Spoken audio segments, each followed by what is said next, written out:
Bagian dari disertasi saya, seperti tadi saya ungkapkan, judulnya adalah Drivers of Supply Chain Integration Empirical Evidence from Indonesia. Adapun outline dari presentasi saya kira-kira seperti ini untuk kali ini. Dimulai dari latar belakang, kenapa saya memilih topik ini, kemudian untuk teori development, sejauh pustaka mungkin saya tidak akan terlalu dalam, tapi akan lebih masuk langsung ke research modelnya dan juga hipotesanya.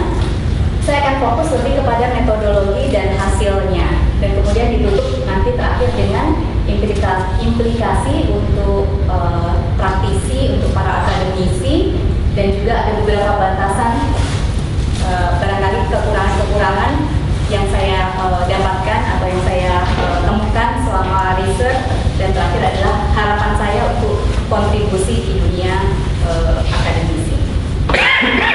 Latar belakang dari topik riset ini sebetulnya perjalanannya cukup jauh. Dari tahun 99-an, awal tahun 2000, itu saya diminta oleh kepala departemen saya pada waktu itu di Departemen Manops, Manajemen Operasi, itu untuk mengubah silabus dari dulu manajemen logistik menjadi manajemen rantai pasokan atau supply chain management, karena ilmunya pada waktu itu sudah berkembang, tidak hanya logistik, aktivitas logistik, tapi juga sudah berkembang kalau di dunia luar itu ke jaringan gitu.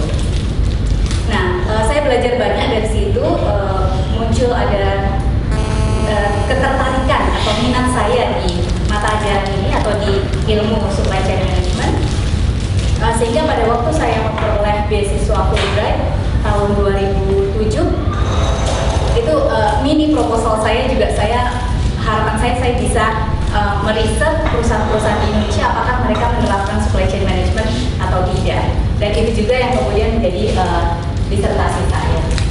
Kalau di dunia praktisi sudah banyak kita dengar tentang best practice ya, praktek-praktek supply chain management. Kalau di dunia akademisi, ini saya peroleh dari satu artikel Jane et al. Tahun 2010.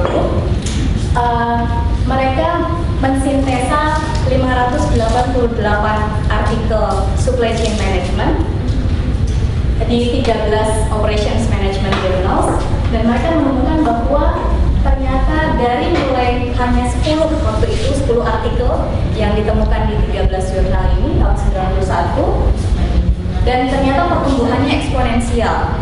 Tahun 2008 itu sudah lebih dari 250 artikel ditemukan di 13 jurnal, khususnya di top journals di internasional.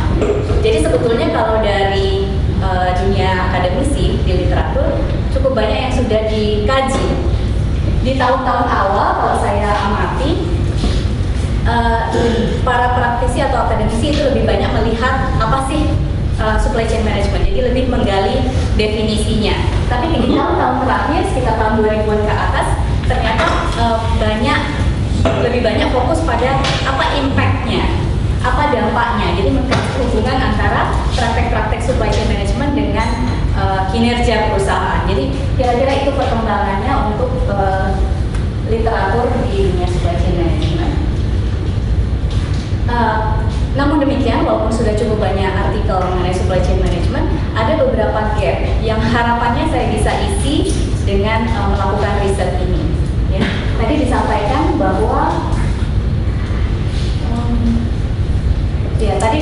bahwa banyak artikel yang melihat hubungan antara supply chain management dengan kinerja.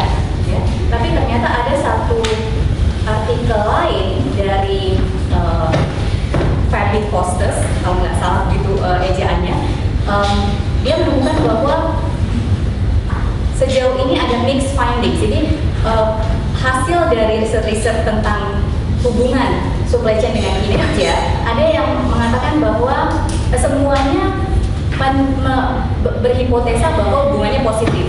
Jadi kalau perusahaan melakukan kolaborasi dengan supplier atau customer dan koordinasi yang kuat di dalam secara internal, kinerjanya akan membaik. Secara teoritis, kira-kira itu juga yang disarankan.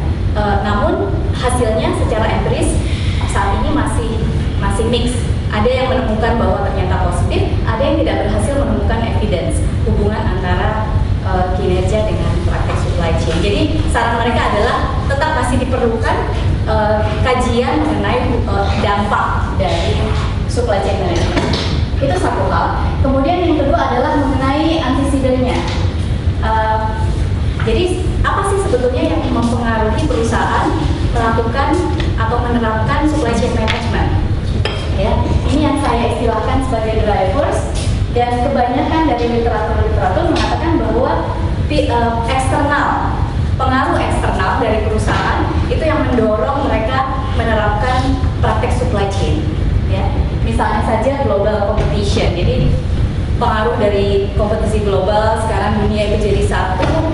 Kalau perusahaan membuat produk daripada misalnya membuat di Amerika yang mahal, kalau itu di outsource saja ke Cina ya, karena hubungannya walaupun secara jarak itu jauh, tapi sekarang dengan kemajuan teknologi dan sebagainya itu menjadi lebih dekat. Nah, itu yang menyebabkan salah satunya atau mendorong perusahaan melakukan supply chain integration. Kemudian pengaruh yang lain adalah dari sisi ketidakpastian lingkungan eksternal, seperti ketidakpastian demand, ketidakpastian supply, ketidakpastian teknologi. Teknologi berkembang terus, ya. Itu membuat dunia katanya atau lingkungan usaha menjadi turbulen, dan perusahaan mencoba mengadjust atau beradaptasi dengan mempererat hubungan mereka dengan supplier dan customer.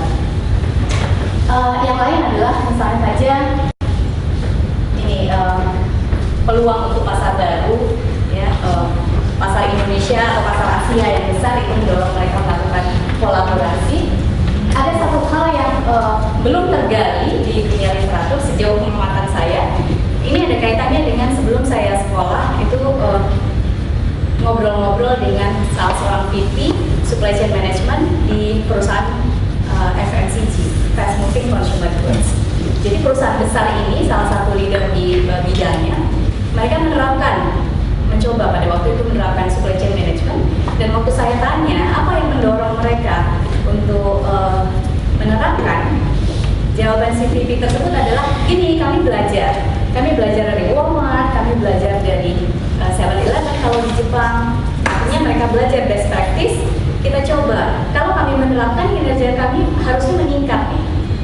Jadi yang saya lihat ini sepertinya bukan faktor eksternal yang berpengaruh secara signifikan, tapi mungkin lebih kepada dorongan dari dalam sendiri. Itu yang saya sebut sebagai internal motivation, dan ini yang perlu digali. Sehingga riset ini juga ingin mencoba menggabungkan antara yang sudah pernah digali atau dikaji sebelumnya dengan yang belum pernah. Kemudian satu hal lagi yang juga jadi gap adalah kalau di literatur kita lihat kajian riset supply chain management itu ya di Amerika, di Inggris, di Eropa dan sebagainya, tapi negara berkembang belum ada yang mungkin meriset tapi tidak terpublish seperti itu. Jadi pada waktu tahun 2010 ke atas mulai banyak riset-riset di Cina tentang supply chain management. Tapi Cina kan juga negara yang sekarang sangat maju ya. Negara berkembang yang lain yang saya temui adalah misalnya saja contohnya Brazil. Tapi negara Asia yang lain gimana nih? Jadi saya ingin tahu kalau praktek supply chain management di Indonesia seperti apa. Kira-kira itu latar belakang dari riset saya.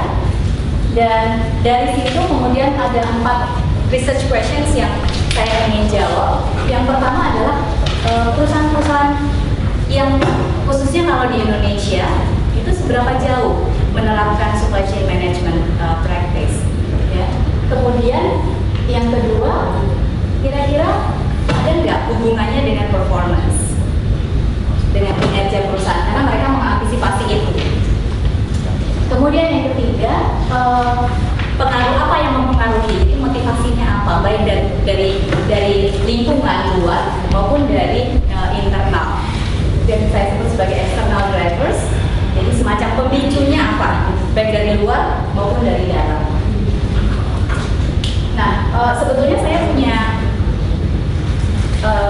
opsi atau pilihan untuk mengambil data di Amerika.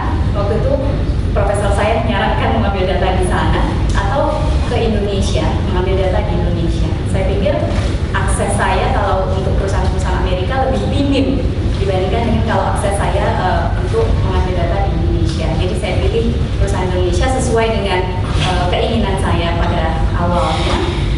Jadi untuk pengambilan data waktu itu saya nggak bisa ke Indonesia secara fisik karena budget constraint. Jadi jarak jauh. Jadi ada Pak Martoyo di sini yang betul-betul mensupervisi pengambilan data, dibantu oleh para asisten riset. Saya sendiri juga melakukan pengambilan data secara online dengan menghubungi para responden. Kira-kira itu untuk research question. Teorinya sedikit saja. Jadi kalau dari tadi saya menyebutkan tentang supply chain management dan ada istilah juga supply chain integration, itu saya lebih memfokuskan pada supply chain integration. Kalau supply chain management mungkin lebih kepada ilmunya. Supply chain integration lebih kepada kolaborasinya. Jadi kalau di sini definisi dari Rosenzweig tahun 2003 itu mengatakan bahwa supply chain integration adalah interrelationship di dalam perusahaan antar unit, antar departemen, dan external relationship antara perusahaan dengan pihak luar. Dan dari definisi ini kemudian para akademisi mencoba untuk menggali, mengidentifikasi apa dimensinya. Ya, beberapa artikel, beberapa pakar kemudian mengatakan ada konsensus bahwa dimensinya ada 3 yang kita sebut sebagai supply chain integration. Yang pertama adalah kalau ada internal integration, jadi koordinasi yang kuat di dalam perusahaan. Supplier integration, hubungan kolaborasi perusahaan dengan sisi hulunya, supplier, dan customer integration adalah kolaborasi perusahaan dengan sisi hilirnya ke arah customer. Ada satu isu pada waktu saya mencoba mendesain riset ini mengenai unit of analysis, karena kalau dari definisinya idealnya pada waktu kita mengkaji supply chain management atau supply chain integration yang jadi unit of analysis adalah chain, jaringan. Tapi agak sulit kita melakukan pengambilan data karena chain itu biasanya berupa jaringan. Kita sulit untuk memisahkan chain yang satu dengan chain yang lain karena saling terkait. Itu salah satu isu. Kemudian pengambilan datanya juga akan memakan waktu yang lama, sehingga para di literatur dimaklumi untuk melakukan pengukuran supply chain integration dengan memilih focal company, jadi perusahaan, kemudian mengukur bagaimana integrasi mereka seperti tadi di dalam, ke hulu dan ke hilir. Jadi kalau disebut sebagai supply chain integration sebetulnya mengukur degree of integration antara si perusahaan dengan pihak-pihak partner supply chain. Ini adalah modelnya. Jadi saya ingin melihat seberapa kuat integrasi dari 3 dimensi tadi untuk perusahaan-perusahaan di Indonesia, bagaimana hubungannya dengan kinerja, kemudian apa motivatornya, apa driversnya dari sisi eksternal. Sisi eksternal ini ada 3 dimensi, yaitu supply dari sisi supply, jadi ketidakpastian supply perusahaan, ketidakpastian demand, sisi demand, ketidakpastian teknologi. Ini yang sudah dikaji sebelumnya dan ini yang saya usulkan sebagai juga pemicu perusahaan menerapkan supply chain integration, yaitu internal drivers. Ada 2 dimensi, yaitu anticipation of benefits. Jadi kalau seperti tadi, perusahaan mengantisipasi ada manfaatnya, kemudian mereka menerapkan, dan customer orientation-nya lebih kepada customer focus. Jadi kalau perusahaan itu berorientasi pada pelayanan pelanggan, mereka akan mencoba menyelesaikan masalah, membuat aliran barang yang lebih baik, lebih cepat, ya, dan lebih efisien. Dan ini adalah hipotesa-hipotesa yang saya identifikasi. Sayangnya saya tidak bisa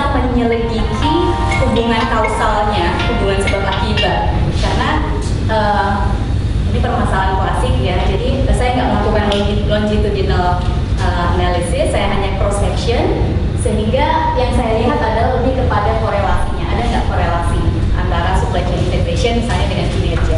Saya nggak bisa membuktikan misalnya bahwa inilah yang betul-betul menyebabkan ini meningkat, kira-kira itu. Mungkin di tahap selanjutnya bisa dicoba dibalik. Nah, untuk metodologi, sampelnya adalah manufacturing firms. Saya pilih manufaktur karena kalau dalam chain mereka relatif tanda petik di tengah gitu. Di belakangnya adalah suppliers dan di depannya adalah retailers, distributor atau retailers. Baru mungkin sudah lebih. Pada waktu awal saya ingin melihat dari Kompas Directory, jadi ini adalah directory yang kita miliki di PPM, melis atau mendaftar semua perusahaan di Indonesia. Tapi pada pelaksanaannya, saya nggak terlalu bisa mengandalkan seluruhnya pada directory ini, karena kesulitan akurasi data dan sebagainya. Akhirnya saya juga menggunakan database PPM. Jadi klien-klien PPM itu saya jajaki untuk menjadi responden. Kemudian untuk satu perusahaan, ini juga sebetulnya berangkat dari idealisme. Inginnya kalau perusahaan menjadi salah satu responden, kalau bisa kuesionernya dijawab oleh orang yang paling ahli untuk menjawab pertanyaan itu. Jadi saya pecah kuesionernya, ada bagian yang dijawab oleh bagian logistik atau bagian produksi di perusahaan, dan ada bagian kuesioner yang dijawab oleh marketing atau finance atau yang di atasnya, top management. Sebetulnya akan lebih mudah kalau dijadikan satu, tapi memang untuk supaya yang menjawab itu betul-betul orang yang paham gitu ya. Pada kenyataan atau pada pelaksanaannya memang agak challenging karena nggak bisa hanya satu jawaban dari satu perusahaan. Jadi saya harus memastikan dua-dua jawaban masuk gitu. Jadi ini waktu itu salah satu kendalanya dijawab. Dari sini kemudian saya memperoleh 223 perusahaan,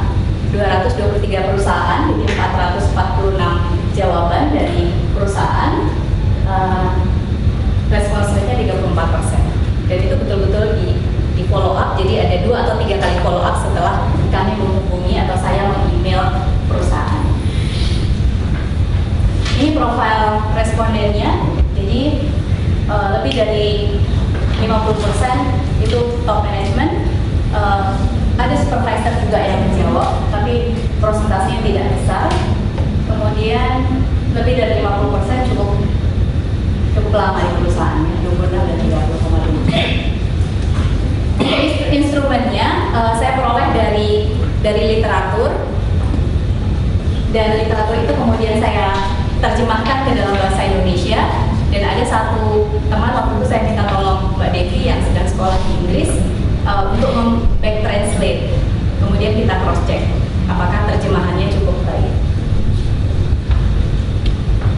Kemudian ini profil, mohon maaf mungkin tidak terlalu terlihat, tapi intinya saya juga melihat dari size-nya, ukuran perusahaan, dari umur perusahaan, dan ternyata walaupun saya memilih satu sektor manufaktur, jenis manufaktur itu banyak sekali. Jadi kira-kira seperti ini gambarannya, tidak ada yang terlalu dominan, mungkin hanya ini input dan underline-nya 39, tapi kira-kira profil industrinya seperti ini. Instrumennya saya peroleh tadi ada untuk external drivers, jadi pengaruh eksternal saya peroleh dari literatur ini, dari top journal JOM. Kemudian untuk internal drivers, karena tadi sesuatu yang saya coba gali, jadi saya kompilasi, saya sintesa beberapa artikel, kemudian saya dapatkan 10 items, 10 pertanyaan. Nanti pada perjalanannya berkurang 2. Kemudian supply chain integration juga instrumennya sudah ada, sudah valid, istilahnya sudah psychometric propertiesnya sudah bagus, jadi saya ambil, saya adopsi saja. Untuk form performance, nah, ini juga salah satu isu karena keinginan saya adalah bisa memperoleh data yang objektif. Jadi data misalnya saja kinerja perusahaan, rasio-rasio kah misalnya. Waktu itu saya sudah mengandalkan ICMD, Indonesian Capital Market Directory dari library. Tapi ternyata juga sama, datanya kurang tidak terlalu akurat dari sisi akurat dalam arti kalau kita menghubungi itu seringkali ternyata nggak valid gitu, contact person ataupun alamat telepon dan sebagainya. Itu satu hal. Kemudian yang kedua ternyata financial statement yang dipublish itu agak outdated, agak kuno. Jadi yang saya peroleh dari ICMD terbaru itu adalah tahun 2007-2008. Sehingga pada akhirnya saya berkompromi, ya sudah Pak boleh buat kita pakai perceptual measures. Jadi mereka yang menjawab kinerja bukan dari data objektif, dan itu saya gunakan untuk memvalidasi data. Tapi baik operational performance maupun business performance ini juga saya peroleh dari data yang sama dan sudah divalidasi. Jadi saya adopsi saja item-itemnya. Nah, dari sini kemudian saya lakukan proses kurang lebih seperti ini. Jadi mulai dari awal dulu ada ngobrol-ngobrol informal sebetulnya dengan dua VP dari supply chain. Dari situ saya dapat 10 item, khususnya untuk yang internal drivers. Kemudian saya lakukan pretest. Pretest ini juga informal sifatnya. Saya minta tolong beberapa teman yang sedang sekolah S3 untuk memvalidasi. Saya minta beberapa dokter di PPM, Pak Alex juga kalau masih ingat waktu itu saya minta tolong melihat kuesionernya, item-itemnya apakah sudah mengukur apa yang ingin saya ukur. Kemudian setelah pretest, rasanya sudah baik, saya refine. Saya lakukan pilot study. Ini juga convenient sampling. Caranya adalah pada waktu itu antara Agustus September 2011 ada asisten riset yang mencoba mengambil data di MM kami, di MM PPM. Dapat 61 respons dari perusahaan-perusahaan yang berbeda-beda. Lalu saya tes. Dari situ ada 2 item yang kemudian sama sekali tidak bisa dimasukkan. Akhirnya saya perbaiki kuesionernya dari refinement dan full survei-nya dari bulan Oktober 2011 sampai Februari 2012. Jadi cukup lama. Setelah itu baru terakhir setelah dites diuji hipotesa. Nah, ini tadi adalah 10 items yang di awal tadi yang saya identifikasi dari literatur. Ini barangkali loadingnya, barangkali mungkin tidak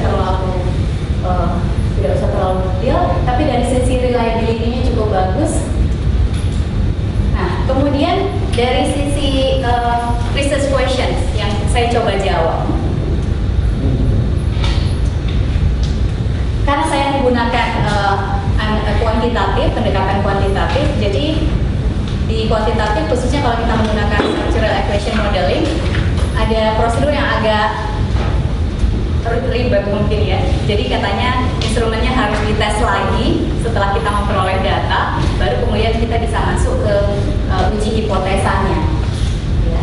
Jadi saya lakukan beberapa tes, normality, multiple linearity, tidak ada masalah. Saya cek juga non-response bias-nya dengan membagi 2 split data. Kemudian dicek apakah kedua data, kelompok data tadi tidak ada perbedaan yang signifikan. Kemudian saya juga lakukan tes common method variances untuk melihat apakah ada bias dari responden, dan ternyata nggak ada masalah, tidak ada isu dari situ. Dan juga kalau menurut profesor saya, karena kuesionernya sudah dibagi 2 antara yang menjawab performance dengan yang menjawab supply chain integration, ini beda orang, jadi seharusnya juga nggak bias gitu.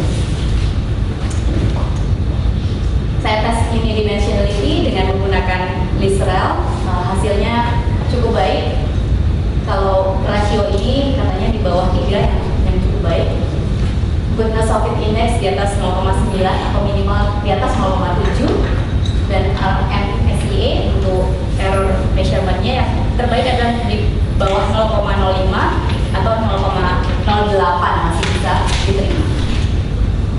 Untuk reliability saya kaji dua, composite reliability dan longbat alpha, semuanya di atas 0,7, jadi cukup baik.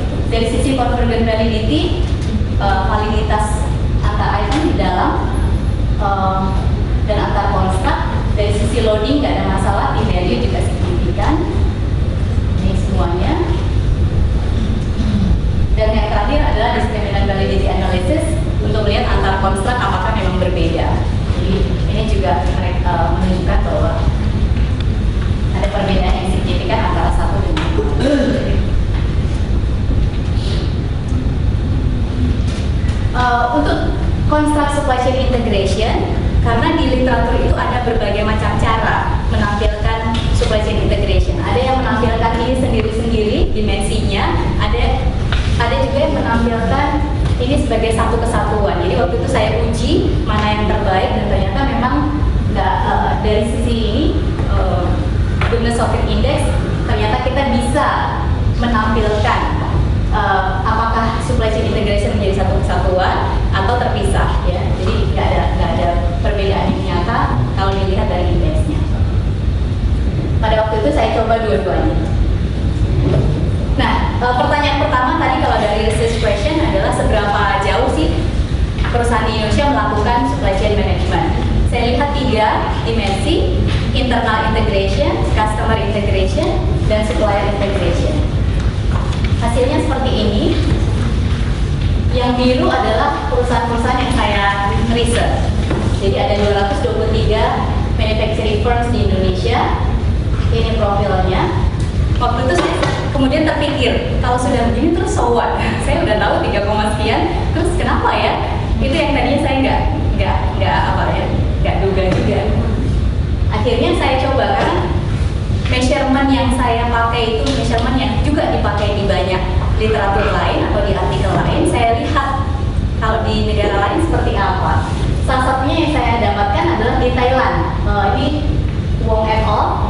Mengkaji 151 manufacturing firms di Thailand dan hasilnya kira-kira mirip-mirip dengan Indonesia, tapi lebih tinggi tingkat integrasinya.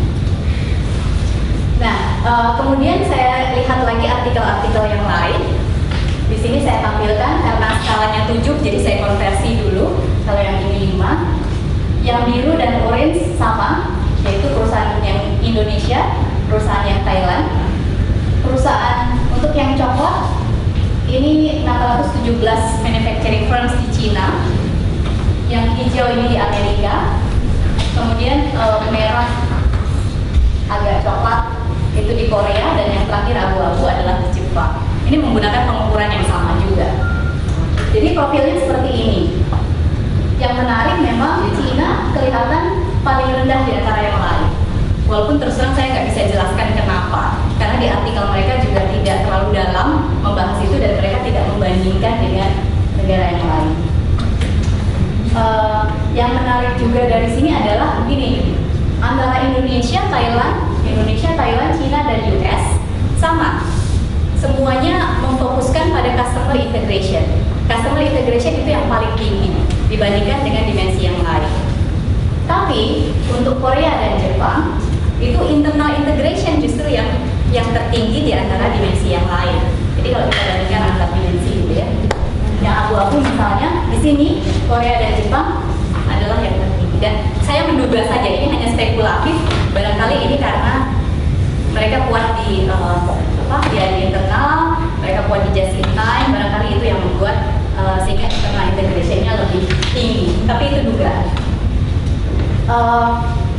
Hal yang terakhir adalah begini, kalau dibandingkan dengan negara yang lain, Indonesia adalah satu-satunya yang internal integration-nya paling rendah dari dimensi yang lain. Jadi bukan yang terendah, Cina masih lebih rendah, tapi kalau dibandingkan dengan customer dan supplier integration, internal integration kita di perusahaan Indonesia itu yang paling rendah. Mungkin ada betulnya, tapi saya sebetulnya ingin sekali ada follow up dari riset ini dan mencoba in-depth interview ke perusahaan-perusahaan, tapi itu belum saya lakukan. Nah, kemudian untuk research questions yang lain, pertama modelnya saya kaji dulu, hasilnya baik, dari chi-square index atau ratio, dari sisi errornya juga sangat rendah. Ini tadi model saya menggunakan Lisrel. Ternyata yang signifikan itu adalah pertama kalau dari control variablesnya ukuran perusahaan itu berpengaruh. Kemudian kalau dari sisi kinerja ada hubungannya antara supply chain integration dengan operational performance positif. Jadi kalau semakin tinggi tingkat supply chain integration semakin bagus performance perusahaan. Dari sisi pemicu tadi drivers hanya satu ternyata yang signifikan, yaitu cuma customer orientation atau customer focus. External factors tidak signifikan. Ini rangkumannya atau summary-nya, jadi sama. Link yang hitam ini adalah yang signifikan, sementara yang lain saya nggak menemukan korelasi yang signifikan. Dari sini kemudian saya coba, kalau tadi supply chain integration saya jadikan satu kesatuan, sekarang kalau saya pisah masing-masing, kira-kira hubungannya antara pemicu dengan masing-masing dimensi seperti apa. Jadi saya lakukan multiple regression biasa. Saya lihat hubungan antara drivers tadi dengan masing-masing dimensi supply chain integration. Jadi masing-masing ini ternyata hasilnya cukup konsisten. Ini customer integration sama dipengaruhi oleh customer orientation. Untuk supplier integration ada dua yang berpengaruh, yaitu sama-sama internal drivers. Sementara kalau yang eksternalnya nggak berpengaruh. Sementara internal integration sama, ini juga tetap signifikan. Kemudian faktor luar mulai berpengaruh. Jadi kayaknya demand uncertainty, ketidakpastian dari sisi demand, ketidakpastian dari sisi hulu supplier itu ada pengaruhnya ke internal saja, ya, integrasi internal. Nah, kira-kira itu hasil pengolahan data.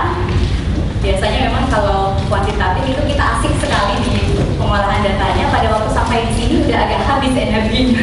Jadi discussion-nya kalau Bapak dan Ibu itu tidak terlalu banyak juga. Di disertasi saya coba untuk gali lebih dalam, tapi di sini saya sampaikan beberapa saja yang relevan. Yang pertama findings-nya. Tadi saya mencoba untuk menguji bagaimana kinerja supply chain integration di perusahaan di negara yang berkembang. Jadi ini adalah salah satu kontribusinya.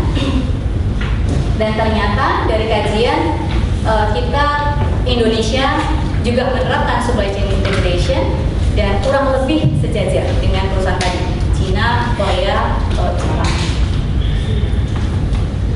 Nah, bagaimana dengan hubungan-hubungan yang tidak signifikan? Khususnya kalau tadi external drivers, teknologi, supply, dan demand. Ada dua yang saya coba tawarkan sebagai reasonnya di balik itu. Yang pertama adalah mungkin sebetulnya Indonesia memang negara yang berkembang. Pertumbuhan ekonomi kita cukup baik, tapi barangkali dari sisi perusahaan tidak melihat external factors sebagai pemicu. Mereka melakukan kolaborasi. Jadi dunia di luar itu atau environment bisnis itu tidak terlalu turbulen bagi mereka sehingga memicu mereka untuk berkolaborasi. Ya. Jadi di sini saya coba bandingkan misalnya dengan Cina. Indonesia pertumbuhan kita 28% dari sisi manufaktur, sementara untuk Cina 34%. Ini dari data World Bank tahun 2010. Secara per tahunnya kita berkembang sekitar 4,9% dari tahun 2000 sampai 2008. Mungkin sekarang sekitar 5-6%. Sementara Cina berkembang 11%, 11,6% per tahun. Data dari The World Factbook tahun 2011 ini estimasi Indonesia mengalami 3,5% annual industrial production growth, Cina 13,9%. Jadi saya mencoba melihat barangkali demand uncertainty teknologi uncertainty, tadi faktor-faktor dari eksternal itu tidak not changing so much dibandingkan dengan kalau misalnya di Cina yang pertumbuhan ekonominya sangat pesat, sehingga itu tidak terlalu memicu perusahaan melakukan kolaborasi. Ada satu artikel dari Liu et al. Tahun 2010 yang melihat 131 perusahaan manufaktur di Cina melihat kurang lebih hal yang sama, dan ternyata signifikan hubungannya antara purchasing power ini adalah customer dan supplier. Jadi dari sisi demand uncertainty dan supply uncertainty, signifikan hubungannya dengan SCM adoption. Jadi artinya mungkin kalau di Cina itu pengaruh, tapi kalau di Indonesia itu nggak pengaruh. Kira-kira seperti itu. Kemudian reason yang kedua yang bisa saya tawarkan barangkali dari tipe industrinya. Kalau kita lihat tadi industrinya macam-macam, ada 15 atau berapa macam. Barangkali ada industri efek yang saya tidak bisa lihat atau tidak terdeteksi dengan riset ini. Karena antara satu industri dengan industri yang lain karakternya beda kan, karakter lingkungannya juga berbeda. Itu mungkin salah satu. Dan ada artikel juga dari Fine tahun 2000, dia membedakan antara industri yang menurut dia adalah fast clock speed dan slow clock speed. Jadi industri-industri seperti internet, multimedia, elektronik itu adalah industri-industri yang pertumbuhannya cepat, industrinya berkembang dan uncertainty-nya tinggi dibandingkan dengan seperti kalau tekstil, kimia dan sebagainya itu rendah.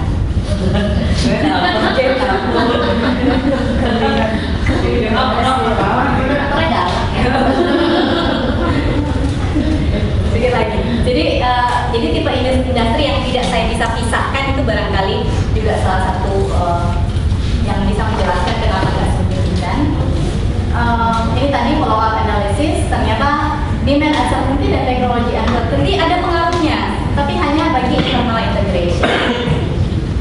Dan implikasinya bagi dunia praktisi, saya bisa katakan barangkali dari hasil empiris ini ada hubungannya antara kalau perusahaan melakukan kolaborasi, melakukan kalau di SCM itu ada logistics synchronization, information sharing, praktek-praktek supply chain ada hubungannya dengan kinerja perusahaan.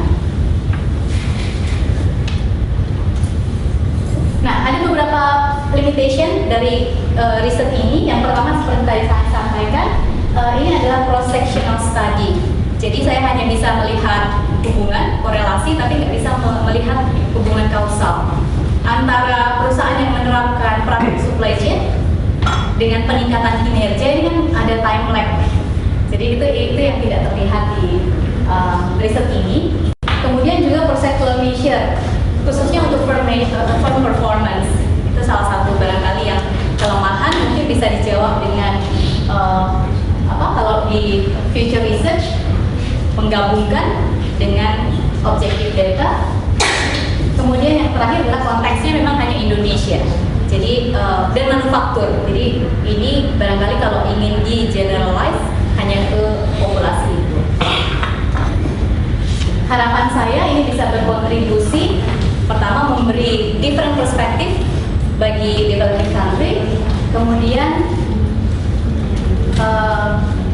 jadi dari sisi pemicu tidak hanya eksternal tapi juga internal drivers, internal motivasi. Kemudian karena saya melalui proses yang panjang, ada pretest, pilot study, jadi harapannya ini walaupun dengan limitation yang ada cukup baik, kira-kira cukup valid. Kira-kira seperti itu hasil riset saya. Terima kasih Alex, waktunya saya kembalikan pada beberapa.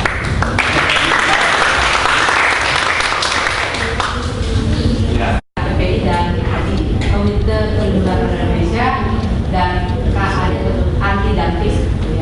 Kan tadi Linda ini bilang mudah-mudahan kontribusinya bisa kepada Indonesia. Yang menjadi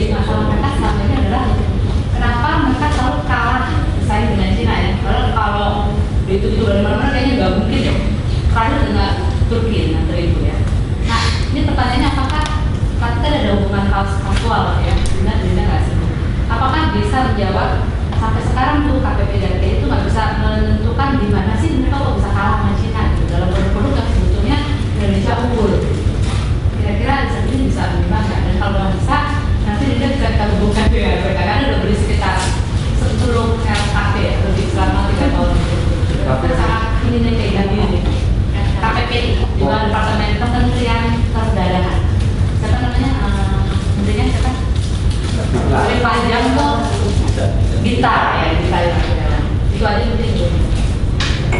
Sebenarnya Bu PP Terima kasih Pak Moderator. Bu Linda, bisa tolong slide yang hasil Israelnya. Yang tadi, nah ini terus terang ya Bu, dari hasil Israel sebelah kiri itu hanya satu faktor yang signifikan, yang di atas 2 ya, di atas 1,96. Untuk yang variabel yang tidak signifikan itu cukup banyak. Nah, penjelasan itu sebagai peneliti gimana?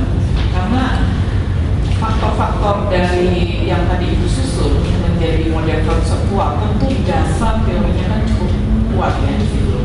Nah, apa yang terjadi sehingga tidak signifikan? Bukan berarti setiap penelitian itu harus signifikan, tapi Ibu mengartikannya seperti apa sebagai peneliti? Terus apakah itu kembali lagi kepada responden mengapa seperti ini? Karena itu banyak saya faktor-faktor yang tidak signifikan. Silakan ya. Jelasan. silakan Bapak. Terima kasih. Pertama saya apresiasi kepada saya dan peneliti. Saya kebetulan orang makro nih, jadi mungkin tidak ingin masuk terlalu dalam walaupun metodologi saya borongin sama para ahli lah. Sebenarnya tadi saya mau langsung mempertanyakan pada derajat tertentu ini memang agak terlalu umum, karena kan tadi dengan variety of industri dan macam-macam, tapi udah muncul juga ini tergantung tipenya.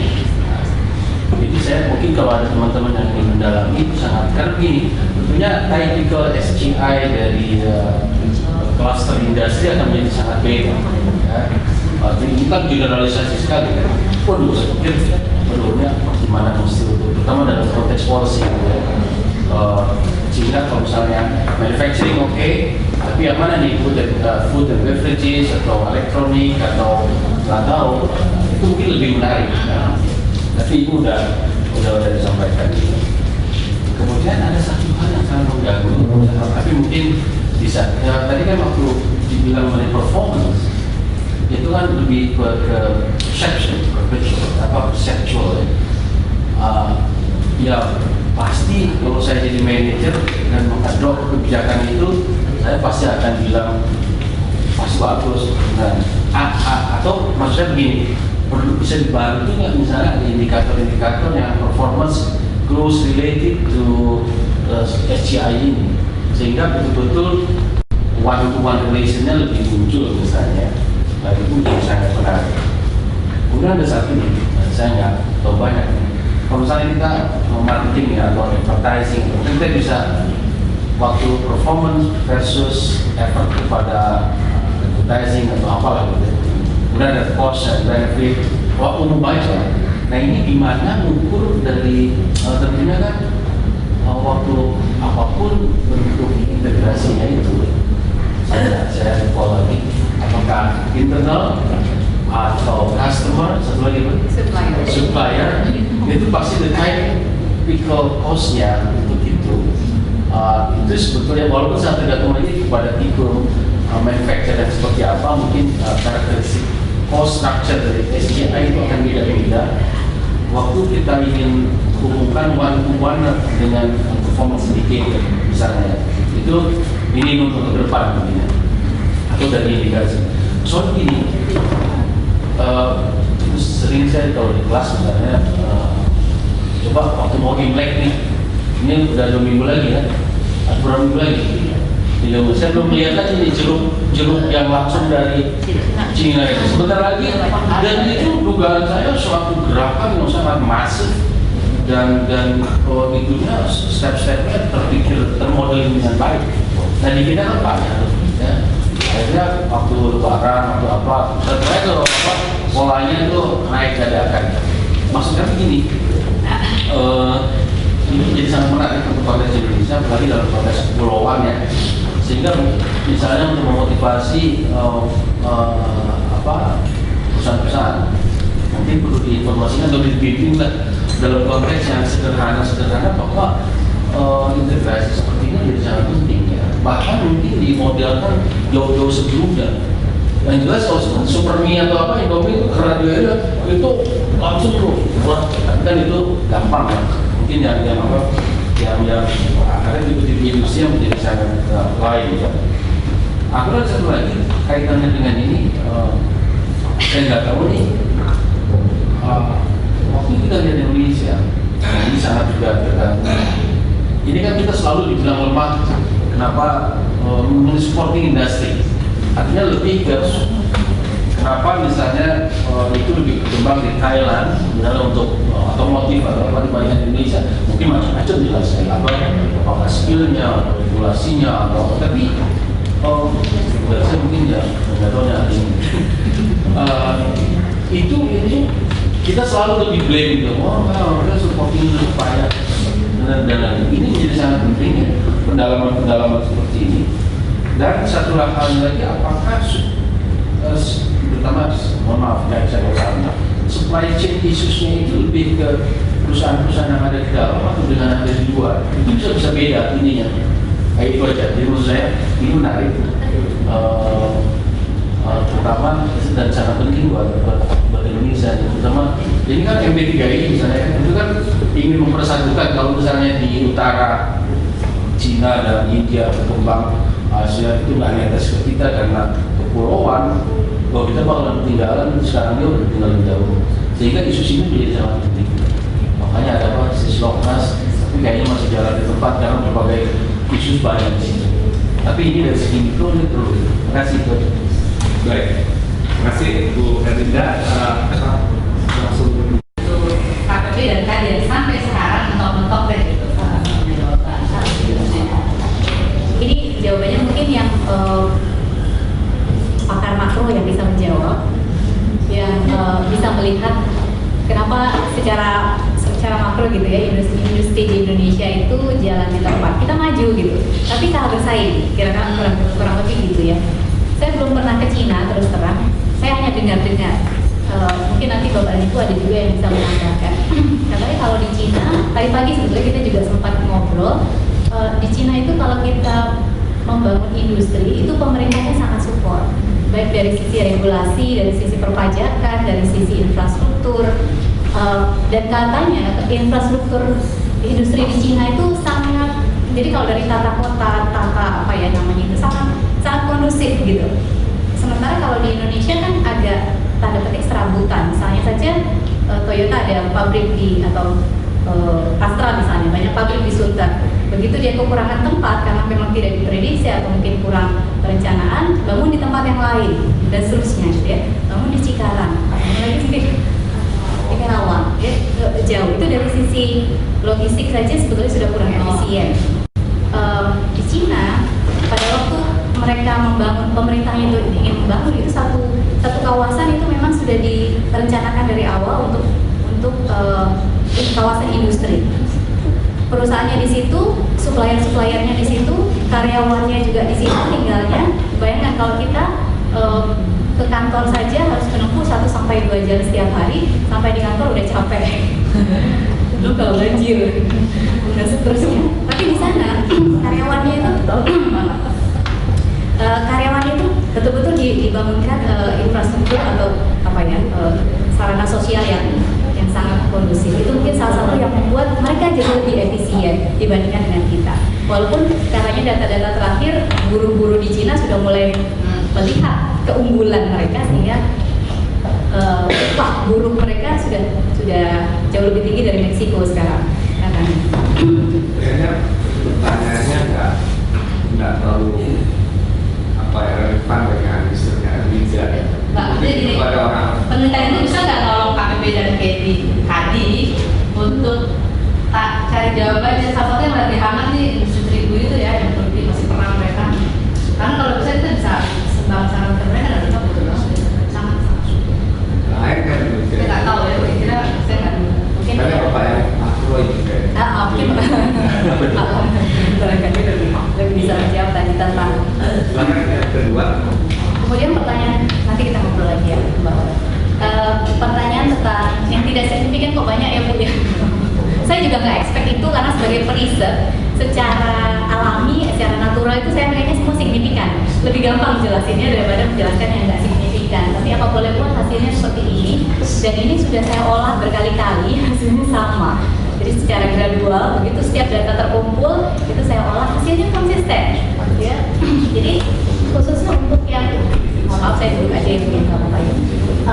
Khususnya misalnya yang ini, karena kalau di literatur itu secara teoritis dikatakan bahwa yang namanya supply uncertainty, ketidakpastian supply, ketidakpastian demand, dan ketidakpastian teknologi itu akan mendorong perusahaan untuk berkolaborasi. Nah di Indonesia atau paling tidak dari responden saya itu nggak melihat itu sebagai pemicu. Bisa karena secara statistik hanya kurang evidence ya Pak ya barangkali. Evidence-nya kurang untuk menunjukkan korelasi yang nyata sehingga harus ambil data lagi. Bisa juga memang beginilah profil di Indonesia. Jadi tadi yang saya coba tawarkan jawabannya adalah barangkali dari sisi responden di Indonesia, perusahaan-perusahaan di Indonesia itu tidak melihat pertumbuhan ekonomi kita tidak menyebabkan ketidakpastian yang tinggi. Jadi stabil aja, sehingga mereka nggak melihat ini sebagai pemicu. Artinya misalnya dari teknologi uncertainty, memang ada obsolescence yang cepat dari sisi teknologi, tapi itu nggak mempengaruhi saya berkolaborasi. Kolaborasi di Indonesia atau di responden riset saya mengatakan bahwa dorongan di dalam yang lebih memicu mereka melakukan kolaborasi. Dan faktor yang kedua tadi adalah dari sisi tipe industrinya. Mungkin karena tipe industrinya seperti perusahaan kimia, perusahaan tekstil, memang industrinya tidak mengalami ketidakpastian yang tinggi. Industrinya kurang lebih stabil. Makanya faktor-faktor ini nggak berkorelasi secara nyata. Mungkin ini diskusi ya. Apa tidak mungkin itu faktor eksternal itu yang mempengaruhi internal motivation? Jadi dia sebagai intervening, lalu kalau itu mungkin mempengaruhi kepada performance. Jadi mungkin orang Indonesia itu terdorong, tapi dorongan itu tidak untuk otomatis integrasi, tapi dia menimbulkan motivasi internal, sehingga dia melakukan terintegrasi. Jadi tidak hubungannya tak langsung. Ya mungkin itu juga alternatif model yang bisa dipikirkan. Karena sedikit unik mungkin orang Indonesia ya. Terima kasih Pak Lutfi ya. Jadi itu nggak saya olah. Saya tidak melihat hubungan antara faktor eksternal dengan faktor internal. Barangkali faktor eksternal itu mempengaruhi di sini dan baru mempengaruhi di sini, itu saya nggak. Tapi bisa jadi salah satu option ya, barangkali bisa. Iya, tinggal mengolahkan Pak. Nanti dengan Pak Arif. Oke, pertanyaan ketiga.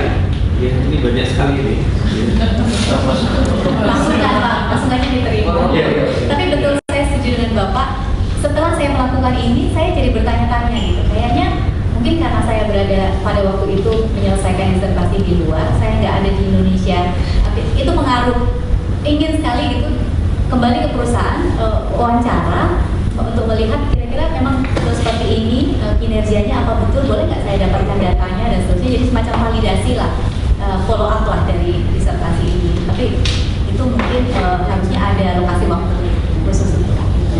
Tapi kalau performance measures-nya, operational performance measure itu juga persentual. Oh, jadi ada data ya? Nggak ada. Jadi kalau boleh saya tunjukkan itemsnya.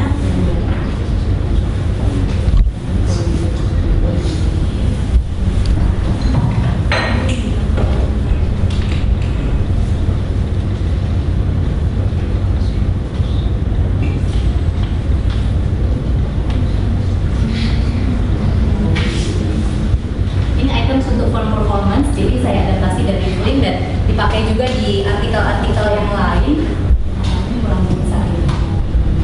Jadi semuanya persentual. Tapi salah satu cara saya untuk supaya tidak bias, mereka mengatakan bahwa kolaborasi tinggi, performance juga tinggi. Jadi saya pisahkan respondennya. Jadi respondennya nggak tahu bahwa itu untuk mengukur supply chain integration.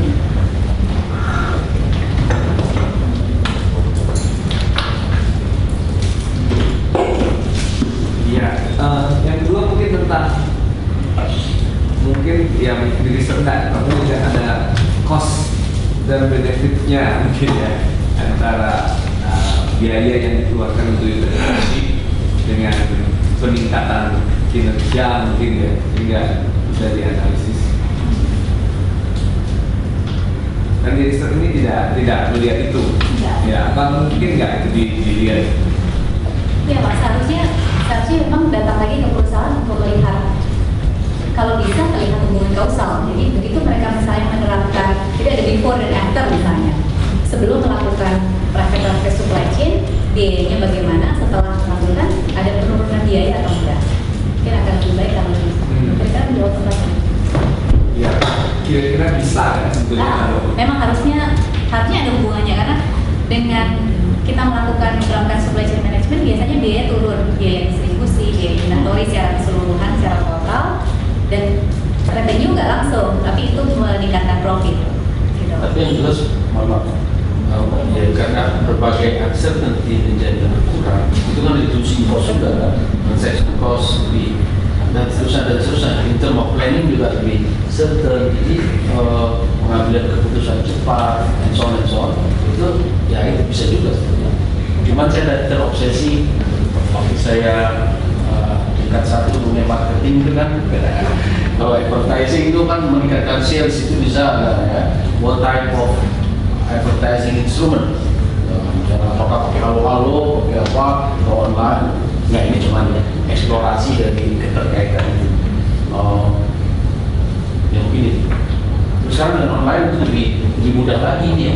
Tapi masalahnya mungkin seperti itu diangkat sama Linda. Riset ini kan cross section, ya kan. Kita melakukan integrasi dan akhirnya membentuk tahun itu, mungkin tahun depan, tahun satu lagi, sehingga bisa nggak ketemu itu ya. Cari korelasinya nggak ketemu. Apalagi ini perseptual ya. Barangkali bisa meriset perusahaan-perusahahaan yang di TBK ya, ciri TBK, di mana kita bisa mendapatkan data yang lebih tekstual ya. Supaya itu pun juga kan longitudinal, cross section. Bisa nggak kita dapatkan? Kalau TBK ambil aja mungkin yang sudah 5 tahun ya, kita bisa lihat itu kemungkinan ya, eksplorasi. Jadi saya rasa ya masih banyak lagi PR yang harus dilakukan oleh kita setelah pulang.